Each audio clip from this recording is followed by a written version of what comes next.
Nessa aula vamos estudar sobre o regionalismo. Então, o que é regionalismo?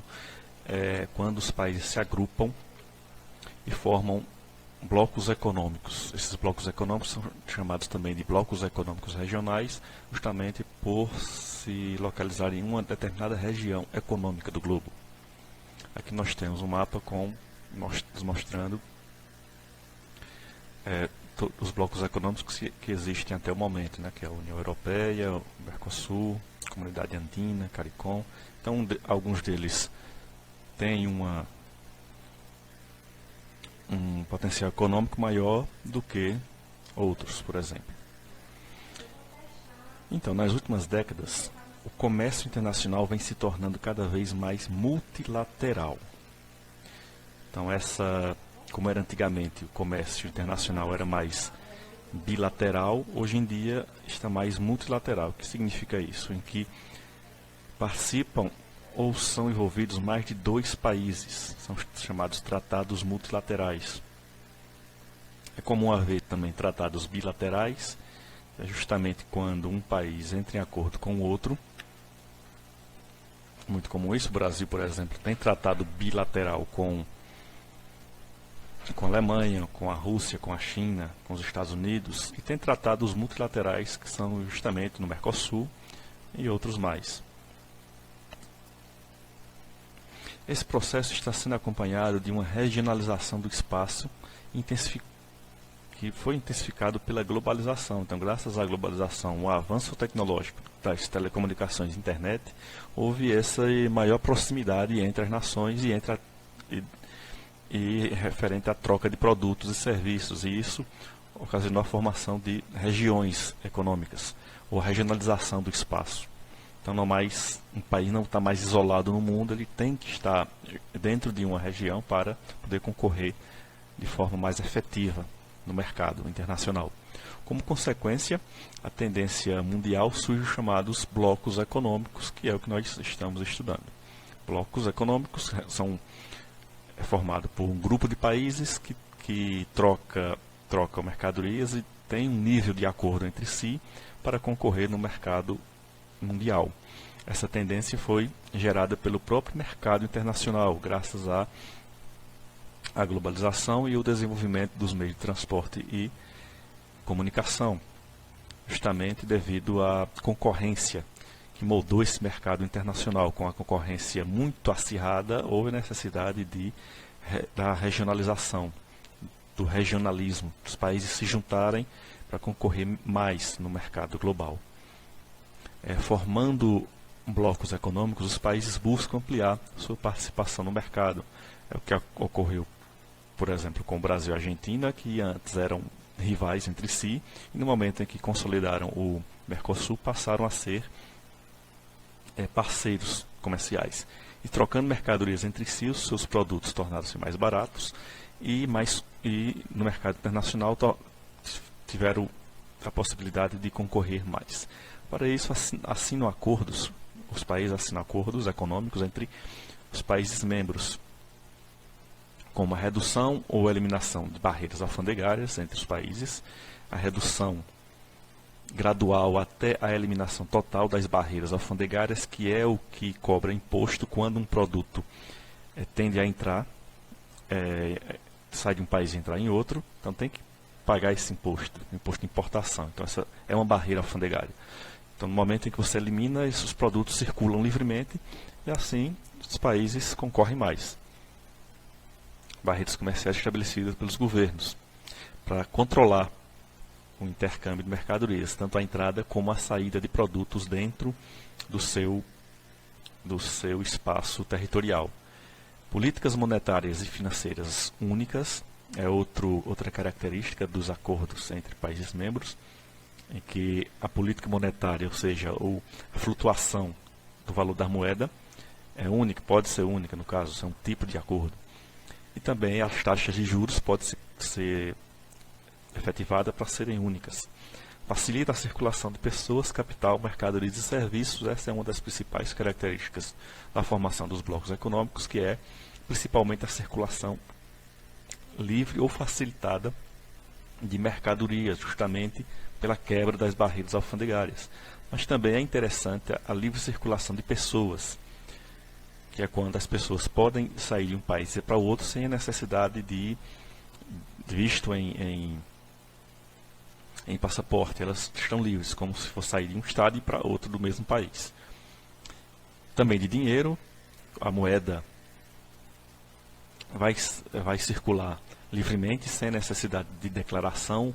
A moeda sai do Brasil, vai para a Argentina, tem que ser declarada. Então, quando há esse tipo de acordo, a moeda circula livremente.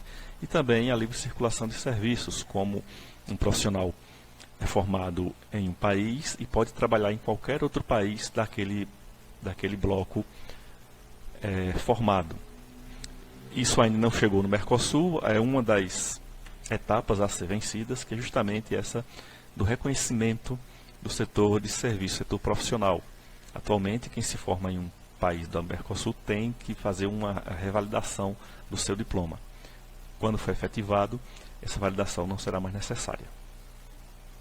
Mas o que é então os blocos econômicos regionais? A integração dos países de uma determinada região econômica. Então, como região econômica, nós vamos entender que seja grupo de estados de uma determinada área geográfica com vínculos econômicos. Como no nosso Mercosul já havia vínculos econômicos entre Brasil e Argentina, apesar de serem rivais, mas já havia um certo vínculo econômico, principalmente no que um produzia, que o outro não tinha, e que havia essa troca, no caso bilateral, eram acordos bilaterais, porém, com o crescimento da concorrência internacional, houve a necessidade da formação do Mercosul. Então essa região econômica já existia e passou a se formar um bloco econômico.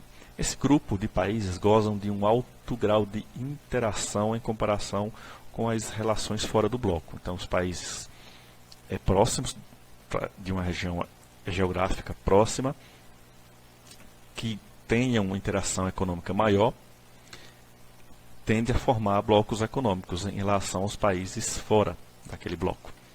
Isso garante um aumento do mercado consumidor entre si, entre os países membros daquele bloco, na produção e também na exportação. Quando você troca produtos de um lugar para outro, de um país para outro, com as taxas reduzidas, facilita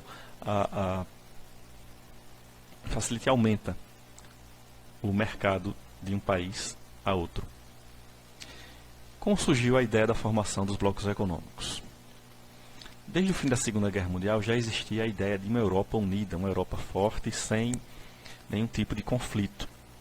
Após a Segunda Guerra Mundial, já que houve um conflito, o maior conflito da história da humanidade recente, no caso, onde os países europeus se encontravam fragilizados. Receberam a ajuda dos Estados Unidos, como sabemos, mas precisava promover a sua reconstrução. Então promoveram alianças visando essa reconstrução mútua, ou seja, um ajudando o outro no que necessitava. Enquanto um tinha determinado tipo de produto para reconstruir e precisava de outro, então havia essa troca de um país com o outro. O primeiro acordo de integração entre países foi o chamado Benelux,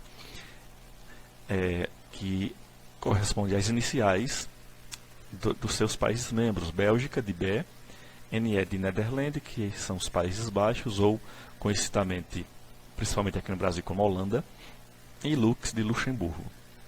Tá aí o nome Benelux. Aqui nós temos o mapa dos países que formam o Benelux. A Holanda, né, que são os Países Baixos,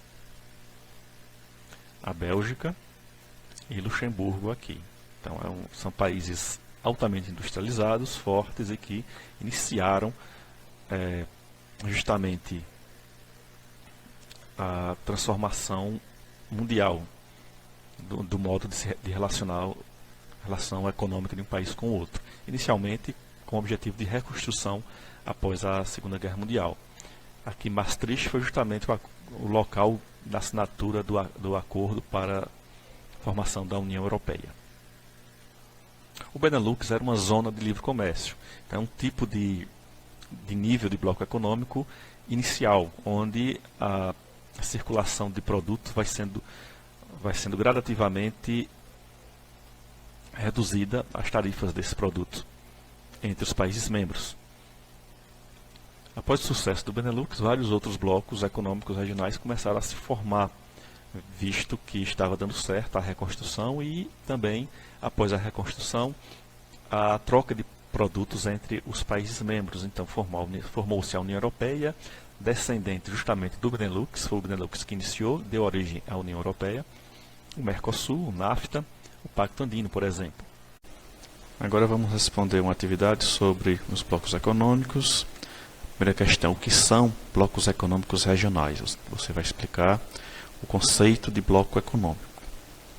O segundo, qual a diferença entre acordos multilaterais e acordos bilaterais? A diferença entre multilaterais, acordos de multilateralidade e acordos de bilateralidades. O terceiro, qual o objetivo principal dos blocos econômicos? Qual o objetivo dos países ao se integrarem e formar blocos econômicos? O que é que eles querem? Qual o objetivo principal dessa formação, desses acordos? E o quarto, como e por que surgiu o primeiro bloco econômico? Em que contexto surgiu o primeiro bloco econômico e qual era o objetivo, qual foi o objetivo da formação desse primeiro bloco econômico que se tem notícia?